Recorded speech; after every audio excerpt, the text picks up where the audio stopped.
Demikian misi utama kehidupan kita saat dicipta, saat Allah menginformasikan dengan tegas dalam Al-Quran surah ke-51 Adz-Dzariyat ayat ke-56, wa ma khalaqtul jinna wal insa illa liya'budun, dan tidaklah aku ciptakan jin dan manusia kecuali esensi penciptaan itu supaya mereka menjadikan seluruh aktivitasnya sebagai ibadah kepada Allah Subhanahu wa taala.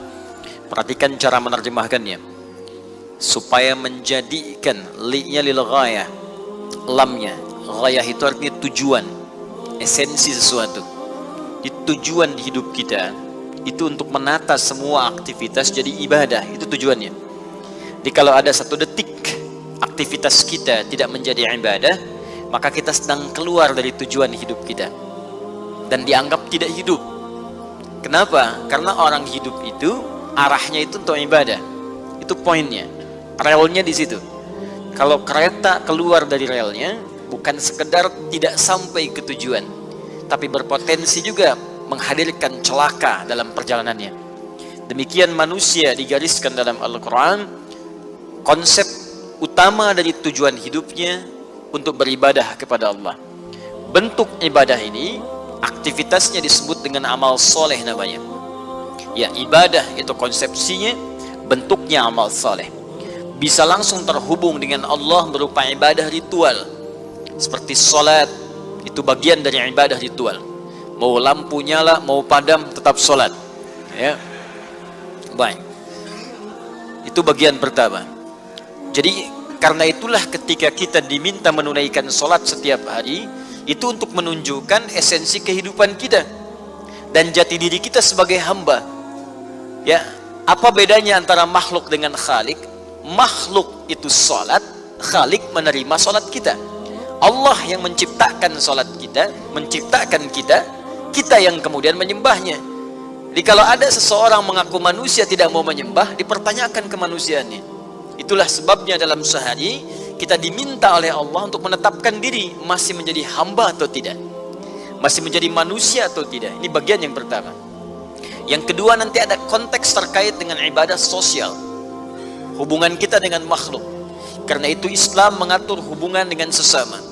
Di keluarga hubungan dengan orang tua, hubungan dengan pasangan hidup, suami dengan istri, istri dengan suami, hubungan dengan anak-anak, hubungan dengan tetangga, hubungan dengan masyarakat, konteks lebih luas, kebangsaan, negara, antar bangsa, antar negara, dengan konteks yang lebih luas, syu'uba wa qabailah. Dan ini ada keseimbangan di dalamnya. Jangan sampai sholatnya rajin, tapi juga hubungan dengan teman tidak baik. Atau misalnya hubungan bagus, tapi dengan Allah buruk. Dia juga jadi persoalan. Karena itulah ketika kita diminta meningkatkan ibadah kita kepada Allah, rumusannya disebut dengan takwa namanya. Takwa itu yang menghimpun hubungan ritual dengan hubungan sosial. Ketika Allah menyebutkan kalimat orang pertama takwa dalam Al-Quran, itu disebut taqi, jamaknya muttaqin. Ketika menyebutkan kalimat muttaqin pertama, maka disebutkanlah nilai bagian ibadahnya. Secara ritual Al-Baqarah ayat kedua sampai 3. Dzalikal kitabu la raiba fi hudal lil muttaqin. Siapa muttaqin di sini? Ayat 3-nya.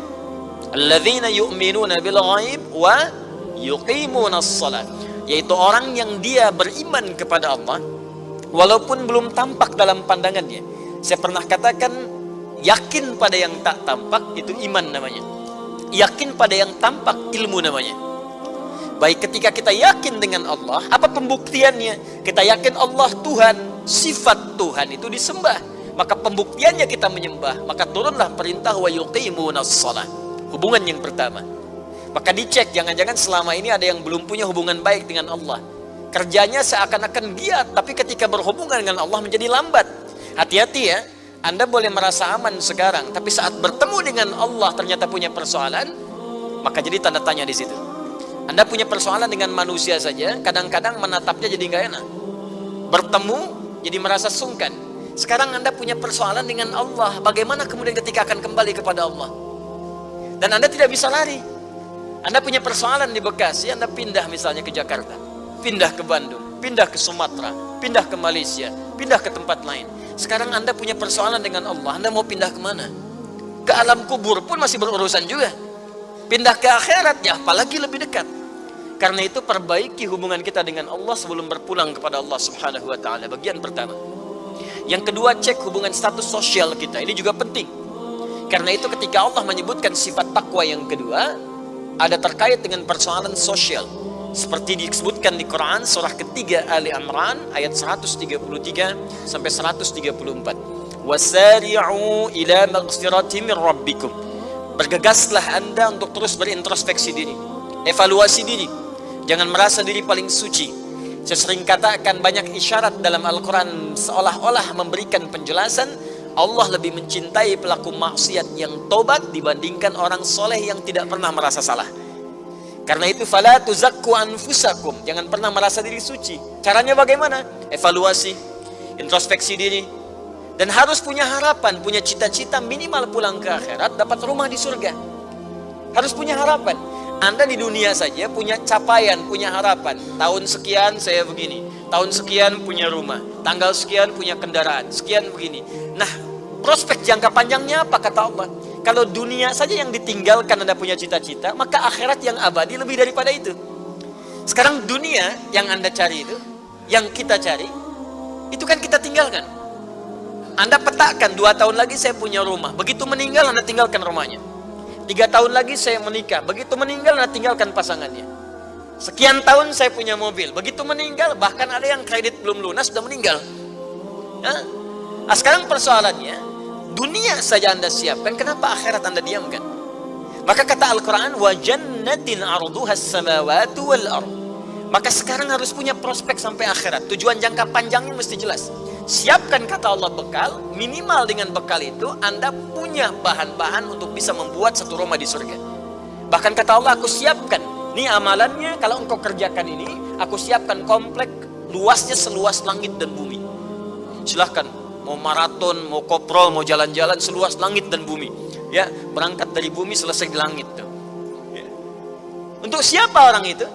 Untuk siapa tempat itu? Uiddat lil muttaqin, aku siapkan bagi orang-orang takwa. Tapi di takwa yang kedua ini tidak sama dengan yang pertama. Di awal penekanan amalannya. Perhatikan ayat 134-nya. Ternyata wujudnya amalan sosial. Alladzina yunfiquna fis sarra'i wadh-dharra wal kadhimina al-ghaidha wal 'afina 'anil nas wallahu yuhibbul muhsinin. Yaitu orang-orang yang dalam kesehariannya seringkali peduli pada masalah sosial. Dia membantu orang, berinfak. Dia bersinergi dengan orang lain. Dia hadir dalam kesulitan orang saat dia mampu. Saat sulit pun dia rekomendasikan. Minimal dia cari solusi. Orang itu tahu atau tidak, dia berikan jalan dengan izin Allah. Wal kadhimina al-ghaidha, dia tahan amarah. Wal 'afina 'anil nas, dia berusaha memaafkan orang salah. Ingat ya, ingat. Memaafkan itu tidak rugi. Anda berkonflik dengan orang, misal ada persoalan, Anda maafkan saja dulu. Ketika Anda maafkan, maka Allah akan menutup persoalan Anda dengan dia. Maka Anda akan ditenangkan. Tapi sebelum dia minta maaf kepada Anda, atau belum selesai masalah dia dengan Anda, sepanjang dia belum selesaikan di dunia, maka dia akan bawa masalah itu kepada Allah Subhanahu wa ta'ala.